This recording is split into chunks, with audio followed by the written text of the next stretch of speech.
প্ৰতি বছৰে চ'ত মাহৰ শেষৰ দিনটোত মানে বহাগৰ আগমুহূৰ্তত এই চৰক পূজা পালন কৰা হয়। সেই চৰক পূজা চাবলৈ ওলালোঁ। চাওঁ কেনেকুৱা লাগে, ভালেই লাগে নিশ্চয়।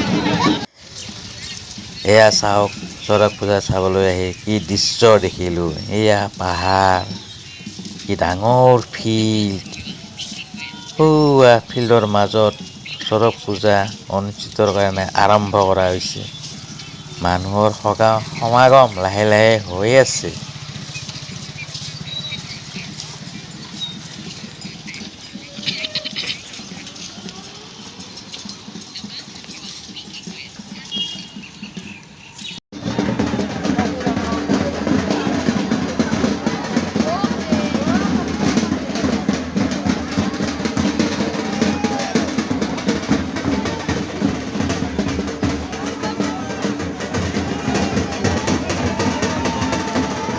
এয়া চৰক পূজাৰ প্ৰস্তুতি চলি আছে, আৰম্ভ হৈ আছে।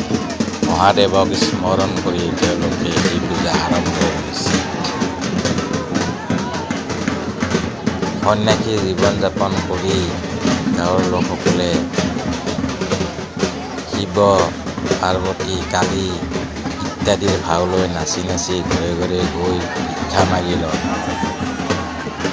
আৰু ব্ৰত পালন কৰে। আৰু এয়া বহাগৰ শেষত এই উৎসৱটো, চ'তৰ সংক্ৰান্তিত এই উৎসৱটো পালন কৰা হয়।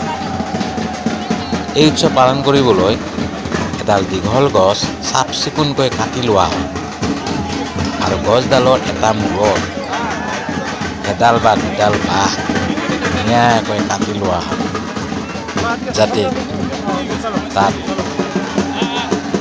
যিকোনো দুজন সাধু ভক্ত বা সন্ন্যাসীয়ে জুলিব পাৰে।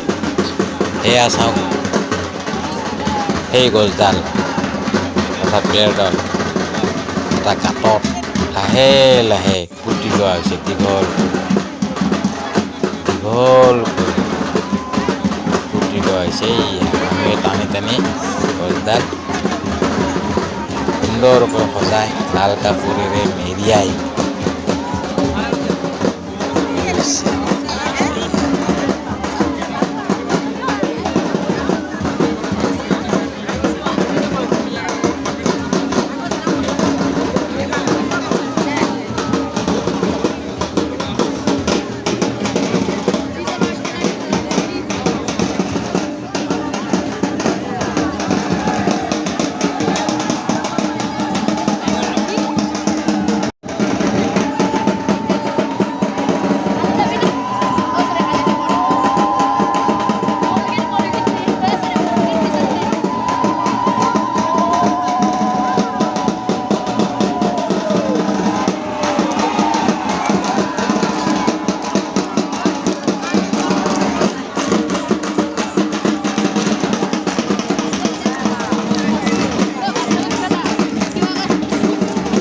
এয়া দেখিলে ভক্তসকলে নীলকণ্ঠ বাবাক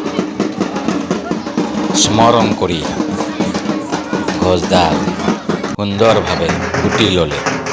এয়া চাওক, আন এখন চৰক পূজা। এই চৰক পূজাত শিৱৰ গাজনি বুলিও কোৱা হয়। এই যে দুই মূৰত দেখিছে, গছডালৰ দুই মূৰত এডাল বাঁহ বান্ধি দিয়া হৈছে। ওপৰত তাত সাধু ভক্ত দুজনে ঘূৰিব।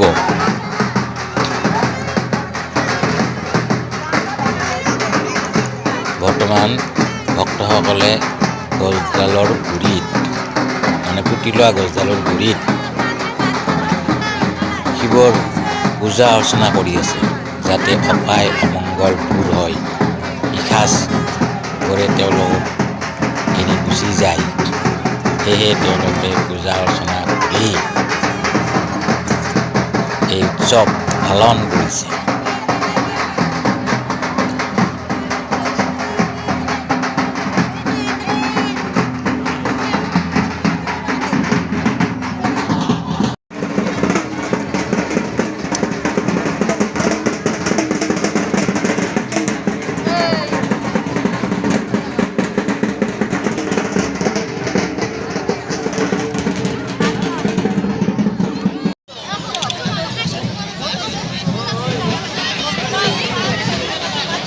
এনেদৰে চৰক পূজাখন ঘূৰি মেলি চালোঁ আৰু এই ফিল্ডখন যথেষ্ট ডাঙৰ ইয়াত 2-3খন চৰক পূজা হয়